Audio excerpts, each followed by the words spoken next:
ഇന്ന് നമുക്ക് മീൻ കൊണ്ടുവന്ന മാവൻ കൊണ്ടുവന്നത് നല്ല തുപ്പുവാളയാണ് കേട്ടോ. ഇതിന് നമ്മൾ തുപ്പുവാള എന്നാണ് പറഞ്ഞത്. വാളയല്ല, വാളയുടെ ആ ഒരു ചേട്ടനും അനിയനും അങ്ങനെ എന്തെങ്കിലും പറയാം കേട്ടോ. ആ ഒരു ടൈപ്പിലുള്ളതാണ്. പക്ഷെ നിറച്ച് മുള്ളായിരിക്കും കേട്ടോ. വാളയല്ലാതെയും കൊണ്ട് വാളയെ പോലെയല്ല, നിറച്ച് മുള്ളായിരിക്കും. ഇവിടെ ഏതാ മീൻ കിട്ടിയ പാടെ ഒരാൾ കൊണ്ടോടിയിട്ടുണ്ട് കേട്ടോ. എന്നിട്ട് ചേട്ടൻ നേരെ വന്ന് ആ വാള ഇങ്ങനെ പിടിച്ചുകൊണ്ടിരിക്കുകയാണ്. പിന്നെ കളിയൊക്കെ കഴിഞ്ഞിട്ട് നേരെ തന്നെ വാളമീൻ വൃത്തിയാക്കി ഇറങ്ങിയിട്ടുണ്ട് കേട്ടോ. ഇവിടെ നമുക്ക് മീൻ സ്പെഷ്യലായിട്ട് വൃത്തിയാക്കാൻ എല്ലാവർക്കും ഭയങ്കര ഇഷ്ടമാണ്. കഴിക്കാനും ഇഷ്ടമാണ്, വൃത്തിയാക്കാനും എല്ലാവർക്കും ഭയങ്കര ഇഷ്ടമാണ് കേട്ടോ.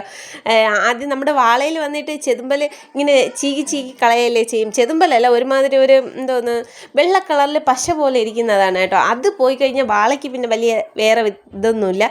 എന്നിട്ട് നേരെ തന്നെ അരിഞ്ഞിട്ട് നമ്മൾ ഫ്രൈ ചെയ്യാനാണ് കേട്ടോ. എന്നിട്ട് നേരെ തന്നെ കൈയോടെ കൂട്ടുപരട്ടി കുറേ സമയം വച്ചിരുന്നു. എന്നിട്ട് നേരെ തന്നെ ഫ്രൈ ചെയ്തെടുത്തിട്ടുണ്ട്. ഫ്രൈ ചെയ്തിട്ട് നേരെ തന്നെ അന്ന് ചൂര ഉണ്ടായിരുന്നു, കീരിച്ചാള, പൊരിച്ചത്, വാള എല്ലാം ഉണ്ടായിരുന്നു കേട്ടോ.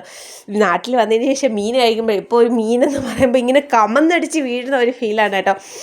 വാളയുടെ തലയാണ് ഞാനെടുത്തത്. എനിക്കിത് ഭയങ്കര ഇഷ്ടമാണ് കേട്ടോ. പിന്നെ ഇതൊക്കെ വെച്ച് ചോറ് കഴിച്ചു. എല്ലാവരും എന്തൊക്കെ കഴിച്ചു എന്ന് പറയണം കേട്ടോ. Thank you.